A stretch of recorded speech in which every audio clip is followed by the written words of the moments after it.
আমাদের পেশাব পায়খানা থেকে নিয়ে বেডরুম, আর আমাদের ঘুম থেকে নিয়ে সজা, আমাদের 24 ঘন্টার প্রত্যেকটা মুহূর্ত আল্লাহর কাছে কবুল ওই সময় হবে যেই সময় মুহাম্মদুর রাসূলুল্লাহর আদর্শ মতো হবে।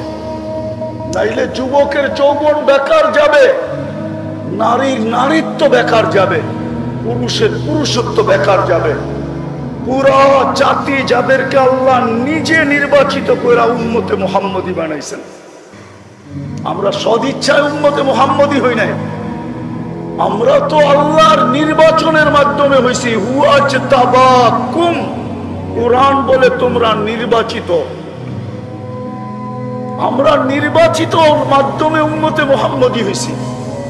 নাইলে তো মুসা আলাইহিস সালামও হইতেন, নাইলে দানিয়াল আলাইহিস সালামকে চোখের পানি ঝরায়া পারওয়ায়েতে বাদায়া ওয়ান নিহায়া এতটুকু মঞ্জুর করাইতে হতো না যে আমার লাশ যেন সুরক্ষিত রাখা হয়, উম্মতে মুহাম্মদীর হাতে যেন আমার দাফন আর কাফন করা হয়।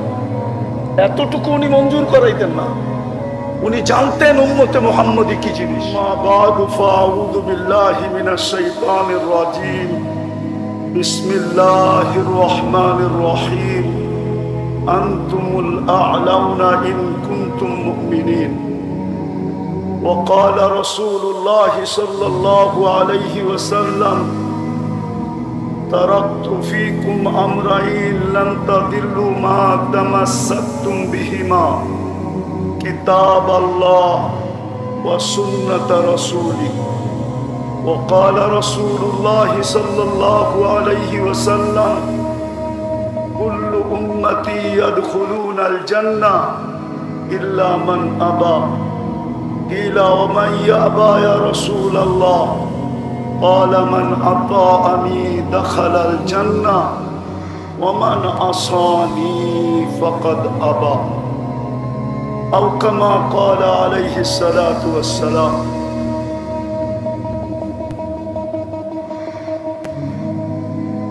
ওয়াজ নসিহত এটা উদ্দেশ্য না। হযরত মাওলানা এমাদউদ্দিন সাহেব বলতেছিলেন যে সিরাত কনফারেন্সে শুধু হাজিরই আমাদের উদ্দেশ্য, যে একটু হাজির হয়ে এটা প্রমাণ করা যে আমিও ওনাদের সাথেই আছি, আপনাদের সাথেই আছি। এই জন্য শুধু শব্দটা, যদিও উনি বলছিলেন ভোট, যে আমাদেরকে একটা ভোট দিয়া যাবেন যে আপনি আমাদের সাথে, এই জন্যই শুধু উপস্থিত হওয়া। আর দ্বিতীয় কথা হলো আমার সাআদাত অর্জন করা,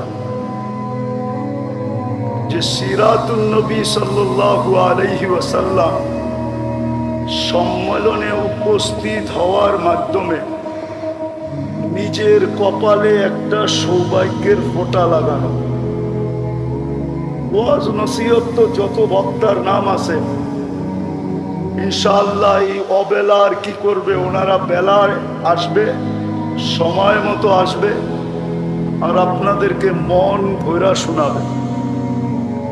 কিন্তু আমি একটা ছোট প্রশ্ন রাখবো, দেখি এই অবেলা প্রশ্নটা কারো দিলে লাগে কিনা।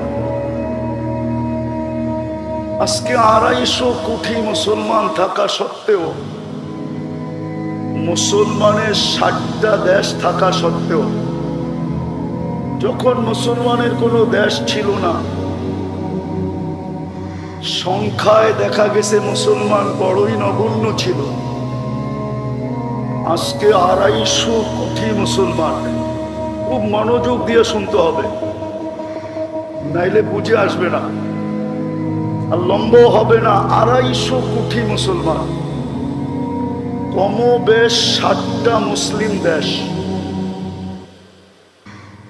একটা না দুটা না, আর কোনো ক্ষুদ্র দেশও না, জনবহুল 60টা মুসলিম দেশ। দুনিয়ার সবচেয়ে বড় টাকা মুসলমানের কাছে। চারটা দেশ এরকম দুনিয়াতে আছে যাদের চেয়ে বড় টাকা দুনিয়াতে কারো কাছে নাই, কারেন্সি। একটা হলো কুয়েত, আরেকটা হলো বাহরাইন, আরেকটা হলো ওমান, আরেকটা হলো ব্রুনাই। মুসলমান ব্যতীত দুনিয়ার কেউ দেখাইতে পারবে না যে যাদের গাড়ি 24 ক্যারেট সোনা দ্বারা মোড়ানো। শুধু মুসলিম দেশ দেখাইতে পারবে যে যাদের গাড়ি 24 ক্যারেট সোনা দ্বারা মোড়ানো।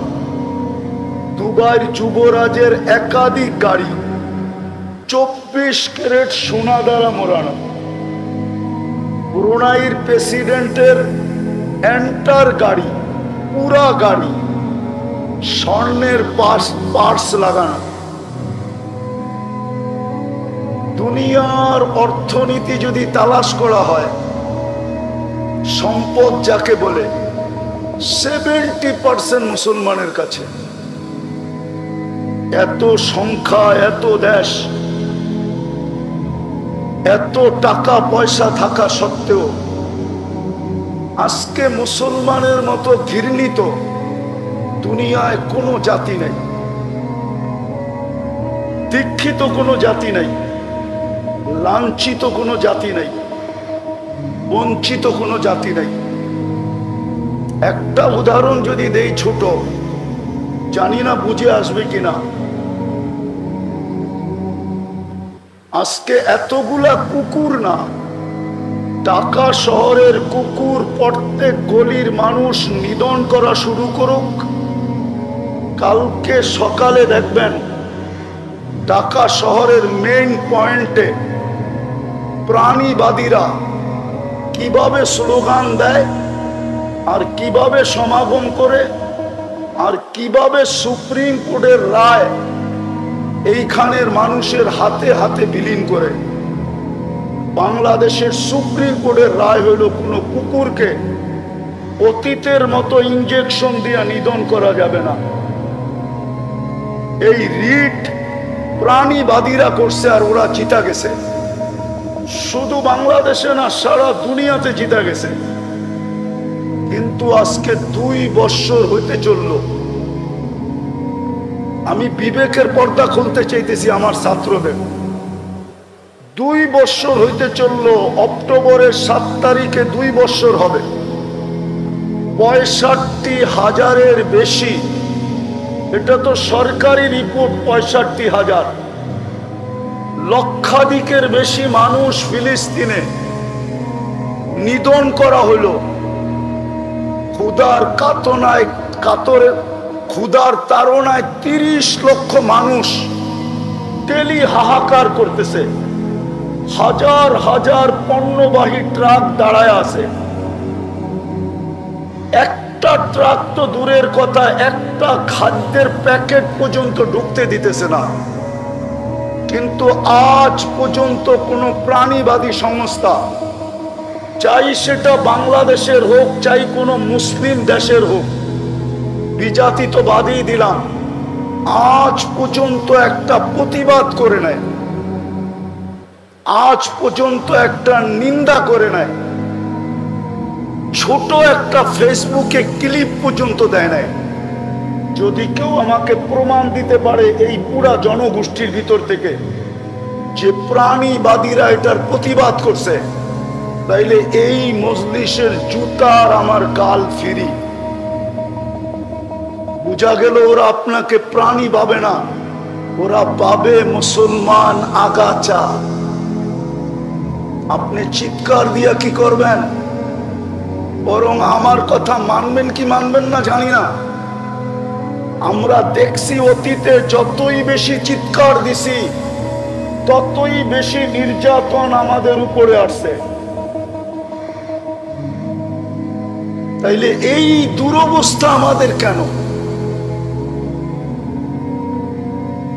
আমি কথা শেষ করতেছি, ইতি টানতেছি। আজকে কি আমরা সংখ্যায় কম এই জন্য আমাদের দুরবস্থা, না আমাদের দেশ কম এই জন্য আমরা দুরবস্থা, না আমাদের কাছে অর্থ কম এই জন্য দুরবস্থা? দুনিয়ার কেউ দেখাইতে পারবে না মুসলমানের চেয়ে দামি জিনিস দুনিয়াতে কেউ ব্যবহার করে না। উন্নত দুনিয়ার যত ব্র্যান্ড আছে সবচেয়ে বেশি ব্র্যান্ডের জিনিস মুসলমান ব্যবহার করে। আমাদের ছেলেদের হাতেও অ্যান্ড্রয়েড সেট আছে, তোমাদের সাথে ইন্টারনেটের সংযোগ আছে। মাদ্রাসা যতই কড়াকড়ি করুক না কেন, চুপে চুপে তোমাদের সাথে ইন্টারনেটের সংযোগ আছে। ইন্টারনেটে জিজ্ঞাসা করো দুনিয়ায় ম্যাকডোনা বেশি খায় কে, ইন্টারনেটে জিজ্ঞাসা করো কেএফসি কারা বেশি খায়, ইন্টারনেটে জিজ্ঞাসা করো রাডু ঘড়ি কারা ব্যবহার করে, ইন্টারনেটে জিজ্ঞাসা করো দুনিয়ার সবচেয়ে দামি গাড়ি কারা চালায়, ইন্টারনেটে জিজ্ঞাসা করো দুনিয়ার ব্র্যান্ডের কাপড় কারা বেশি পরে। আমার কথা বিশ্বাস না হইলে এই মজমার পুরা আমি দায়িত্ব নিতে রাজি।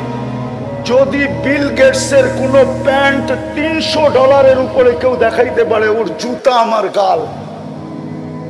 যদি ওর কোন শার্ট $300 উপরে কেউ দেখাইতে পারে, কিন্তু আমাদের দেশে পাওয়া যাবে সাধারণ মানুষ হাজার হাজার টাকা ডলারের শার্ট পরে, হাজার টাকা ডলারের গেঞ্জি পরে। গেঞ্জি আমি চিনি ওদেরকে।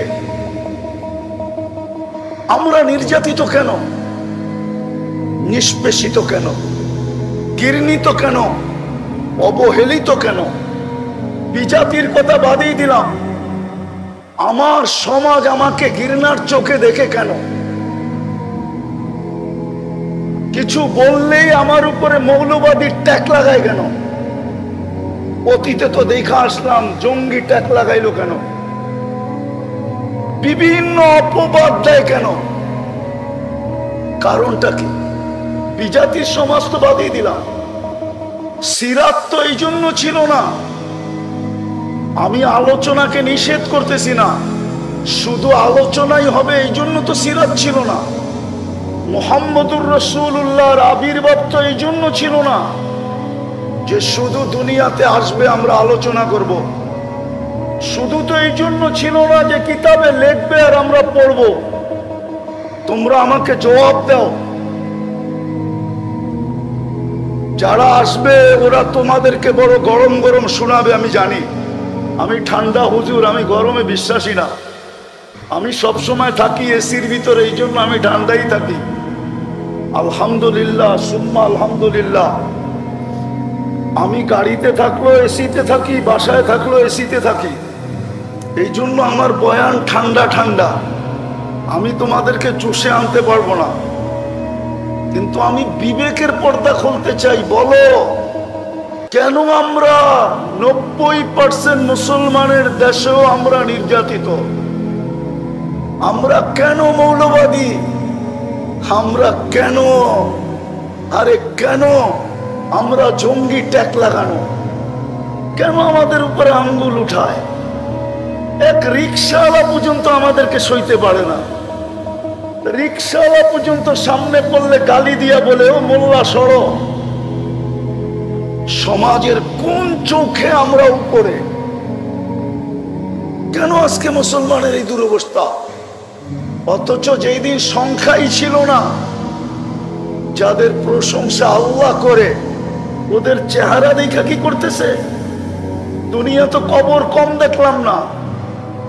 এক ফিলিস্তিনেই তো দেখলাম 45,000 সাহাবাদের কবর, কিন্তু কোনোটা তো আমাদের কবরের চেয়ে বড় দেখলাম না। আমি তো অহংকার করে বলতেছি না, 1.25 লক্ষ সাহাবার ভিতর থেকে 2-4 হাজার হবে আমি দেখি নাই চোখে। ওনাদের স্থান বাকি তো সবই দেখা শেষ, কিন্তু কোনো একটা কবর তো লম্বা পাইলাম না যে আমাদের চেয়ে লম্বা ছিল। বলো, সংখ্যায় তো ছিল না, কিন্তু ওনাদের দাপট সারা দুনিয়ার উপরে চলতো কি করে? কি করে চলতো? কোন জিনিস দিয়ে চলতো? পারস্য সম্রাটের বাহাদুর, পারস্য সম্রাটের দূত, chief of staff, intelligence chief পারস্য সম্রাটকে বলতে বাধ্য হয়েছে, হুম ফিন নাহারি ফারসান ওয়া ফিল লাইলি রুহবান। আজকে কোথায় রাসূলুল্লাহ সাল্লাল্লাহু আলাইহি ওয়াসাল্লামের সিরাত? সত্য এটাই, এক কথা দিয়া শেষ করতেছি, লম্বা করার সুযোগও হাতে নাই। যদিও কবি বলছেন, কিন্তু পুরা সারমর্ম ঢুকায়া দিছেন। क्या वफा तूने मोहम्मद से तो हम तेरे हैं, ये दुनिया क्या चीज है लौह कलम तेरे हैं। আজকে আলোচনা হইতেছে, লেখো লেখানি হইতেছে, চিল্লানি হইতেছে, কিন্তু আমার জাতি মুহাম্মদুর রাসূলুল্লাহর আদর্শে আদর্শবান না। আজকে আমার স্কুল কলেজের ছেলেরা, ইউনিভার্সিটির ছেলেরা, আমার সমাজের বুদ্ধিজীবীরা, আমার সমাজের সুশীলরা, আমার সমাজের প্রত্যেক ব্যক্তি রাসূলুল্লাহর আদর্শকে মানতে রাজি না।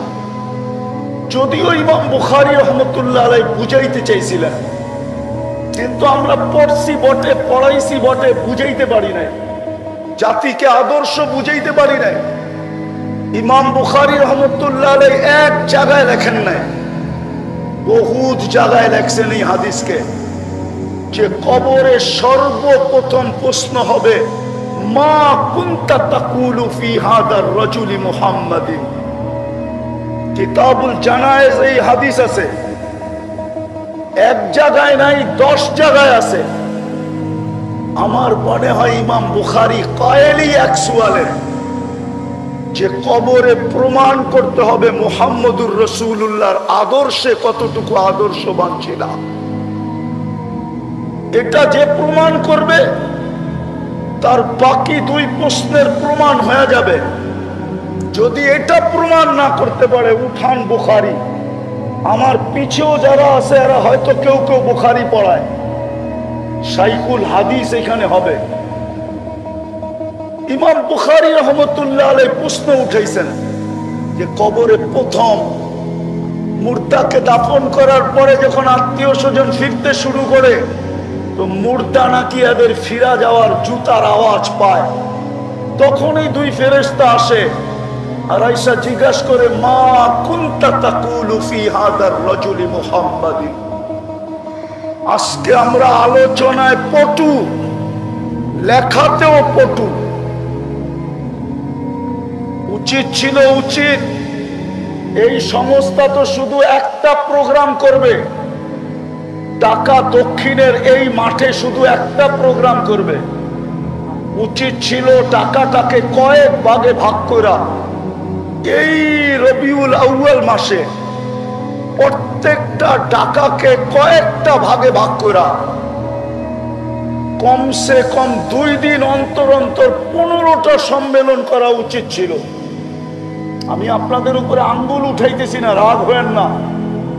আমি এই সংস্থার কর্ণধারদের উপরে আঙ্গুল উঠাইতেছি না। উচিত ছিল এরকম সম্মেলন ঢাকা শহরে 15টা হওয়া উচিত ছিল এই সংস্থার পক্ষ থেকে। তাইলে হয়তো এই ঢাকার 2 সিটির মানুষের কানের ভিতরে কিছু কথা যাইত, যে সিরাতুর রাসূল কতটুকু আমাদের জীবনে প্রয়োজন। আজকে প্রয়োজনীয়তা আমাদের জীবনে নাই, আমাদের কাছে নাই না। দুনিয়াতে আমরা প্রয়োজনীয়তা মনে করি না, আমরা আখেরাতে প্রয়োজনীয়তা মনে করি।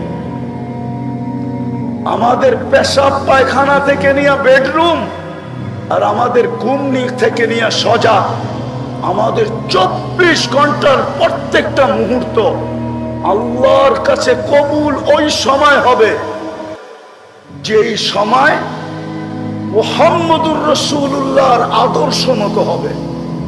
নাইলে যুবকের যৌবন বেকার যাবে, নারীর নারীত্ব বেকার যাবে, পুরুষের পুরুষত্ব বেকার যাবে। পুরা জাতি যাদেরকে আল্লাহ নিজে নির্বাচিত করে উম্মতে মুহাম্মদী বানাইছেন, আমরা সদিচ্ছায় উম্মতে মুহাম্মদী হই নাই, আমরা তো আল্লাহর নির্বাচনের মাধ্যমে হইছি। হুয়াজতাবাকুম, কুরআন বলে তোমরা নির্বাচিত। আমরা নির্বাচিত মাধ্যমে উম্মতে মুহাম্মদী হইছি। নাইলে তো মুসা আলাইহিস সালাম হইতেন, নাইলে দানিয়াল আলাইহিস সালামকে চোখের পানি ঝরায়া পারওয়ায়েতে বাদায়া ওয়া নেহায়া এতটুকু মঞ্জুর করাইতে হতো না যে আমার লাশ যেন সুরক্ষিত রাখা হয়, উম্মতে মুহাম্মদীর হাতে যেন আমার দাফন আর কাফন করা হয়। এতটুকু উনি মঞ্জুর করাইতেন না। উনি জানতেন উম্মতে মুহাম্মদী কি জিনিস। নবীরা জানতেন মাসালুহুম ফিত তাওরাত ওয়াল ইনজিল, তাওরাত ওয়ালারা জানতেন উম্মতে মুহাম্মদী জিনিসটা কি, জবুর ওয়ালারা জানতেন উম্মতে মুহাম্মদী জিনিসটা কি। এরা কোন উম্মত হবে এত বড় মর্যাদা আল্লাহ দিতেন না। কুনতুম খায়রা উম্মাহ ঘোষণা করতেন না। আজকে আমরা সব ছাড়ছি। ওই ইকবালের কথাই সত্য, রহ গিয়া রসমে আজা রোহে বেলালি না রহি, ফলসফা রহ গিয়া তলকিনে গজালি না রহি। সত্য এটাই। চিৎকার আছে আজকে, চিৎকার। নবীর আদর্শ নাই, যার কারণে দেশ আছে তারপরও নির্যাতিত, সংখ্যা আছে তারপরও নির্যাতিত। নাই কোন জিনিস? কেউ কেউ আমাকে বলবে আমাদের কাছে অ্যাটম বোম নাই। অ্যাটম বোমও তো মুসলমানের কাছে আছে, নাই কোন জিনিস? যদি অ্যাটম বোম দিয়ে জিতবে তাহলে আমি একটা প্রশ্ন তুলি, প্রশ্ন। মুসলমানের ইসলামের সবচেয়ে বড় যুদ্ধ বদরের যুদ্ধ। যদি সংখ্যার দিক দিয়ে দেখি তো 313 জন, যদি অস্ত্রের দিক দিয়ে দেখি তো তলোয়ার 3টা। বলুক আমাকে দুনিয়া, মুসলমান জিতছে না হারছে? হ্যাঁ, সামনে তো 1000-এর উপরে, 313 জন জিতলো কি করে? সামনে তো 1100 তলোয়ার, এইখানে তো শুধু 3টা তলোয়ার। 3 তলোয়ার দিয়ে জিতলো কি করে? আর শুধু জিতা, শুধু জিতা, শুধু জিতা যদি হয়তো মনকে মেনে নিতাম। ইতিহাসের পাতায় এমন জিত আসবে কিনা কিয়ামত পর্যন্ত কেউ বলতে পারবে না। আজ পর্যন্ত যত জিত হয়েছে, বদরের মতো জিত দ্বিতীয় হবে কিনা ওলামা আমাকে বলুক। যদি ভুল বলি ওনাদের জুতা আমার গাল রেডি আছে। বলুক এত বড় জিত হয়েছে কিনা, আর হবে কিনা এত বড় জিত। কাফেরদের সমস্ত মাথা মাটিতে মিশিয়ে দিছে। আবু জাহেলের মতো ব্যক্তিত্ব কলিবে বদরে, বড় বড় উতবা, সাইবা, রবিয়া সব কবির কলিবে বদরে অস্ত্র দিয়ে জিতলো না কেন? আল্লাহ তো কোরআনে বলতেছে আমি জিতেছি, আর জিতাবো না কেন? তোমরা আমার বন্ধুর আদর্শে আদর্শবান, রঙে রঙিন, সব ছুটতে পারে। হায়, ছোট একটা শূন্য তো ছুটতে পারে না। যদি ছুটতো তাইলে উমর কেন চিৎকার দিত, আতরুকু সুন্নাত হাবিবি লিহাউলাইল হুমাকা, এদের জন্য নবীর সুন্নত ছেড়ে দিব।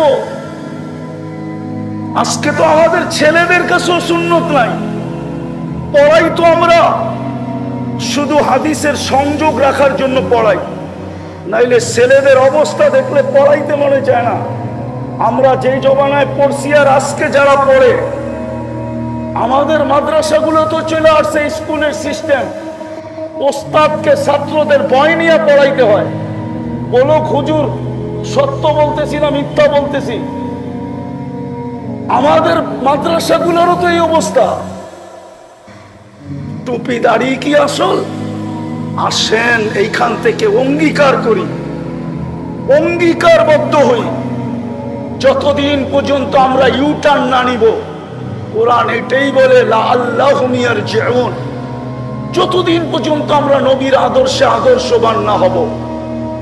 হায় হায়, আমি আপনাদের বিরুদ্ধে না, আমিও আপনাদের পক্ষে। রিজাল যতদিন পর্যন্ত তৈরি না হবে, রিজাল যতদিন পর্যন্ত তৈরি না হবে, রিজাল যতদিন পর্যন্ত তৈরি না হবে। 16 বছর আমরা দেখা আসছি, দাবায়া রাখতে এতটুকু রাখা হয়েছিল যে বিরুদ্ধে স্বপ্নে পর্যন্ত ভাবা যেত না। স্বপ্নেও যদি ঘুমের ঘোরে ভাবতো তো উঠা দেখতো হ্যান্ডকাপ নিয়ে দাঁড়ায় আছে। আজকাল টেকনোলজি এতটুকু উন্নত যে স্বপ্নে কি দেখতেছে ওইটাও ট্যাগ হইতেছে, ট্যাগ।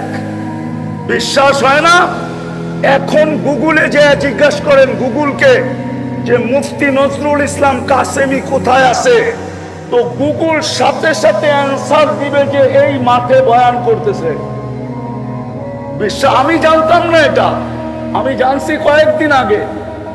রাজবাড়িতে যাওয়ার পর একদিন আমাকে একজন জিজ্ঞেস করতেছে, হুজুর আপনি সব কিছু গুগল ট্যাগ করে বিশ্বাস হয় না? তো ওর সাথে সাথে গুগলকে জিজ্ঞেস করে দেখাইতেছে এই যে আপনি রাজবাড়িতে বসা, গুগল বলতেছে। অতি 16 বছর আমরা দেখা আসছি, কিন্তু দাবায়া রাখা যায় নাই, বোম ফুটার মতো ফুটছে, ঠিক না? সত্য তো। এখন আসতে বলেন কেন? এতক্ষণ তো শুনতেছিলাম, খুব জোরে বলতেছিলেন। জোয়ার আসছে তো সব পয়সা গেছে। মিডিয়াওয়ালাদেরকে 16 বছর দেখতাম তেল মারতে মারতে মারতে তেলের দাম বাড়ায় দিছিল, আবার তেল ছাড়া কিভাবে পাকাইতে হয় ওইটাও ব্যাপারে লিখতে শুরু করছে। আজকেও দেখতেছি স্বৈরাচার বলতে বলতে গলা শুকায়া যায়, খবর পাঠ করার মাঝে মাঝে আবার পানি দিয়া গলা ভিজায় নেয়। দেখতেছি তো আমরা। আপনাদেরকে আমি বিরুদ্ধে না, রিজাল্ট যদি তৈরি না হইল তাইলে স্লোগান দিয়ে কিচ্ছু করা যাবে না, আলোচনা দিয়ে কিচ্ছু করা যাবে না, লেখা লেখনি দিয়ে কিচ্ছু হবে না। আমাদেরকে বুঝাইতে হবে জাতিকে যে সিরাতের কতটুকু প্রয়োজন এই দুনিয়ায় রাখি, কতটুকু মৃত্যুর পরে রাখি, কতটুকু মুহাম্মদুর রাসূলুল্লাহ আজকে প্রয়োজন। জোরের জন্য, মিলের জন্য, মহব্বতের জন্য, ভালোবাসার জন্য, সুখের জন্য, শান্তির জন্য। হ্যাঁ, আমি জুমায় বলছি যে আপনি খালি গায়ে দেখাইতে পারবেন সাহাবাকে যে গায়ে কাপড় নাই, পায়ে জুতা নাই, পেটে পাত নাই, মাথা গোছার ঠাঁই নাই। আপনি দেখাইতে পারবেন, আপনি দেখাইতে পারবেন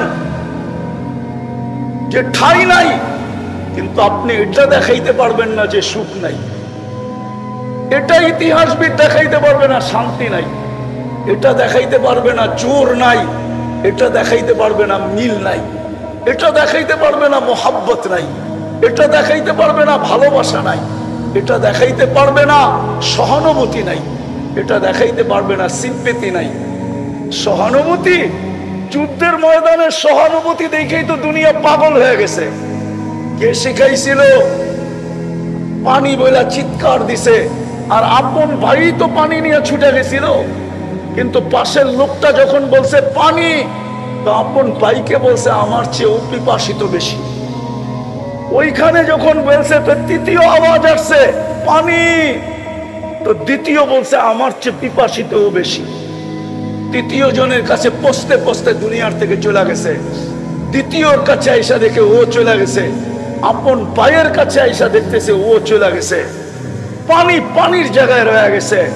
এই সহানুভূতি যুদ্ধের ময়দানে যখন জীবন বাহির হইতেছে, কোন জাতি দেখাইতে পারবে বলেন? আজকে তো ফিলিস্তিন চিৎকার দিতেছে, পাশে তো মুসলিম দেশেই মিশর, পাশে তো মুসলিম কয়েকটা দেশ আছে, স্বজাতি তো আরবদের। আরবদের আসাবিয়ত তো দুনিয়ার সেরা। আমি লিখি নাই, ইমাম আসকালানি রহমতুল্লাহ আলাইহি লেখছেন সিত্তুন ইয়াদখুলুনা নারা জাহান্নামা বিসিদ্কিন। হ্যাঁ, ওনার কিতাব উঠায় দেখেন, ইবনে হাজার আসকালানি রহমতুল্লাহ আলাইহি উনি তো লেখছেন আরব বিল আসাবিয়া, আরবদের ভিতরে আঞ্চলিকতা সবচেয়ে বেশি। আরব হওয়া সত্ত্বেও ফিলিস্তিন না খায়া মরে কি করে, আর ওরা পায়ে তেল মালিশ করে কি করে? বিদায় শেষ জায়গায় চলে আসছি।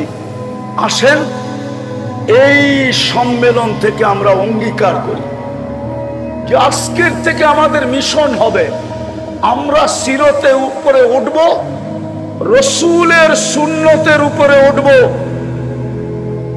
আর রিজাল্ট তৈরি করব পায়ে দৌড়া হলো।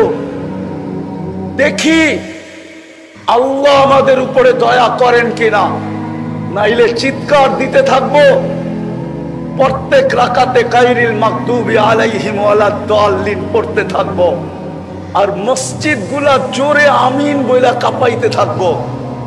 কিন্তু রব্বে কাবার কসম, আজ পর্যন্ত দোয়া কবুল হয় নাই, আর সামনে হবে কিনা আমি জানি না।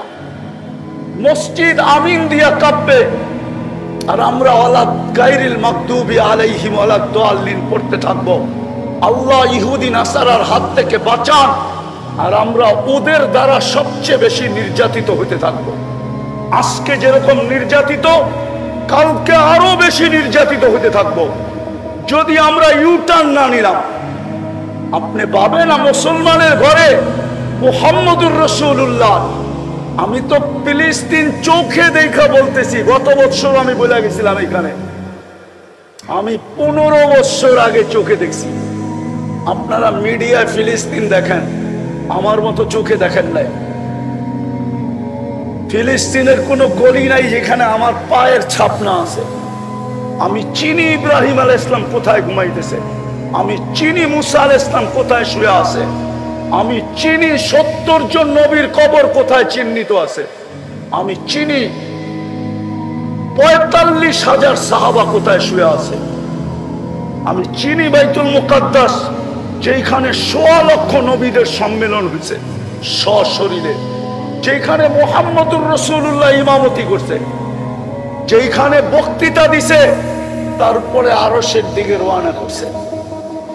আমি ওই মুকাদ্দাস মাটি চিনি, যেটার ব্যাপারে আল্লাহ বলছেন বারাকনা হাওলা। আজকে ওই মাটি নির্যাতিত কি করে?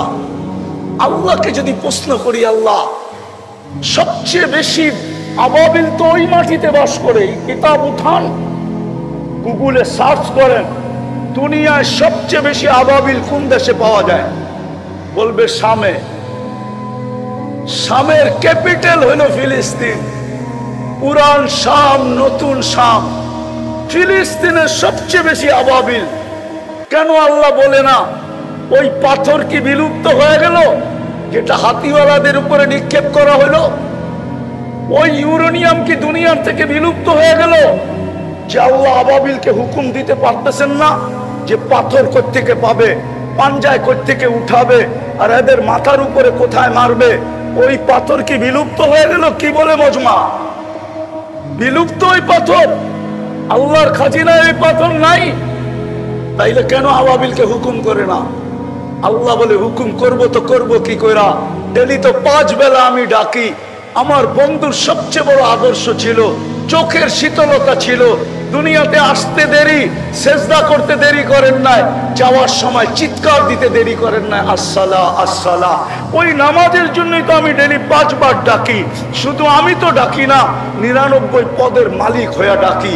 শুধু আল্লাহ হিসাবে তো ডাকি না, রহমান হিসাবেও ডাকি, মালিক হিসাবেও ডাকি, কুদ্দুস হিসাবেও ডাকি, সালাম হিসাবেও ডাকি, মুমিন হিসাবেও ডাকি, মুহাইমিন হিসাবেও ডাকি, আজিজ হিসাবে ডাকি, জব্বার হিসাবে ডাকি, মুতাকাব্বিরুল খালিকুল বারিউল মুসাব্বিরুল গফফারুল কখারুল ওয়াহাবুর রাজ্জাকুল ফাত্তাহুল আলিমুল কাবিদুল বাসিতুল খাফিদুল রাফিউল মুইসুল মুদিল্লুস সামিউল বাসিরুল হাকামুল আদলুল লতীফুল খবীরুল হালিমুল আযীমুল গফুরুশ শাকুরুল আলিকুল কবীরুল হাফিজুল মুকিতুল হাসিবুল জলিলুল করিমুল রকিবুল মুজিবুল ওয়াসি আল হাকিমুল ওয়াদুদুল মজিদুল বাঈতুশ শহীদুল হকুল ওয়াকিলুল কবিয়ুল মতিনুল আলিকুল হামিদুল মুসি আল মুবদি আল মুঈদ আল মুখি আল মুমিত আল হাইয়্যু আল কাইয়্যুম আল ওয়াজিদ আল মাজিদ আল ওয়াহিদ আল আহাদ আল সামাদ আল কাদির আল মুক্তাদির আল মুকদ্দম আল মুআখ্খার আল আউয়াল ওয়াল আখির আল যাহির ওয়াল বাতিন আল ওয়ালি আল মুতাওয়ালি আল বাররু আত তাওয়াবুল মুনতাকিম আল আফু আল রাউফ